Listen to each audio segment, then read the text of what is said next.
সভাপতি জনাব মাওলানা শাব্বির আহমদ ওসমানী। নারায়ে তাকবীর, নারায়ে তাকবীর। ইসকনের আস্তানা ভেঙে দাও, ঘুরিয়ে দাও। আলহামদুলিল্লাহি ওয়া কাফা ওয়া সালামুন আলা ইবাদিহিল্লাযিনা ইসতাফা। আউযু বিল্লাহি মিনাশ শাইতানির রাজীম। বিসমিল্লাহির রহমানির রহিম। ইন্নাল্লাহা ইউহিব্বুল্লাযিনা ইউকাতিলুনা ফি সাবিলিহি সাফফান কাআন্নাহুম বুনিয়ানুম মারসুস। শরীয়তপুর ওলামা পরিষদ কর্তৃক আয়োজিত সম্প্রতি গত পরশুদিন চিটাঙ্গে আমার ভাই সাইফুল ইসলাম তাকে নির্মমভাবে ইসকনের সদস্যরা হত্যা করেছেন। তার প্রতিবাদে শরীয়তপুর ওলামা পরিষদ এই আহ্বান করেছেন, বিক্ষোভ কর্মসূচির আহ্বান করেছেন। আমি আপনাদেরকে বলতে চাই, 5 তারিখে আমাকে অনেকে বলে যে হুজুর 5 তারিখে কি আমরা ভুল করলাম? আমি বললাম যে কি? বলে যে 5 তারিখে কিছু অপারেশন হয়েছে, ফাইনাল খেলা ইসকনের আস্তানাকে জ্বালিয়ে পুড়িয়ে দেওয়া দরকার ছিল, আমরা কেন এই ভুল করলাম? আমি আপনাদেরকে বলতে চাই, 5 তারিখে আমরা মুসলমান, আমাদের দেশে ইসলামী সংগঠনগুলি আছে, সকলের দাবি ছিল কোন হিন্দুদের মন্দিরে আক্রমণ করা হবে না, বরং এদেশে হেফাজতে ইসলাম সহ অন্যান্য ইসলামী সংগঠনগুলি মন্দির পাহারা দিয়ে সনাতন ধর্মাবলম্বী ভাইদেরকে তার ধর্মকে সেভ করেছে। আপনাদের প্রশ্ন আসতে পারে যে ইসকন কি জিনিস হুজুর?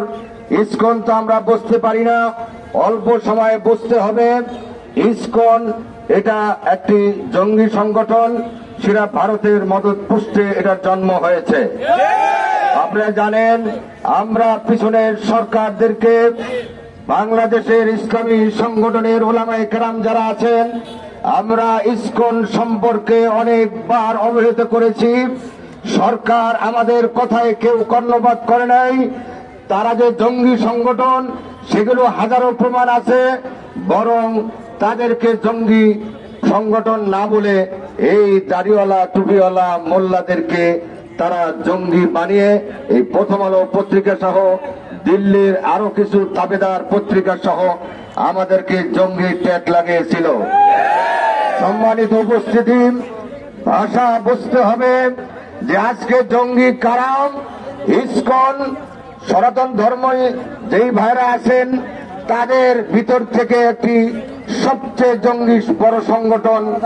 আমরা কিন্তু কোন ধর্মের বিরুদ্ধে নই, কিন্তু আপনার কোন ধর্মের নামে যদি, ইসকনের নামে এইভাবে যদি কোন সংগঠন এইভাবে জন্ম হয়, তাহলে বাংলাদেশের তৌহিদি জনতা তার দাঁত ভাঙ্গা জবাব দেবে। সম্মানিত উপস্থিতি,